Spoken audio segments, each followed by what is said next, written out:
अशी ही बनवा बनवी, अशी ही बनवा बनवी. आता तर इथं गंमतच झाली मोठी.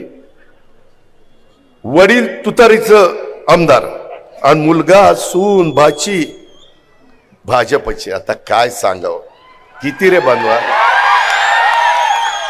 अशी ही बनवा बनवी, अशी ही बनवा बनवी. माय माऊलींनो, अहो कुठंतरी लाडक्या बहिणींनो तुम्हाला राग येऊ द्या. माझ्या भावंडांनो तुमची जरा सटकू द्या. हे काय चाललंय? तुम्हाला काय गृहीत धरता का? एकाने तिकडं राहायचं, एकाने बाकीच्यांना सगळ्यांना तिकडं सोडायचं. आपण काही एवढे दुधखुळे? एवढं आपल्याला समजत नाही? मी तो शब्द वापरणार नाही, नाहीतर आमच्याकडे म्हणतात आम्हाला काही समजता का? काय समजता का ते कळले.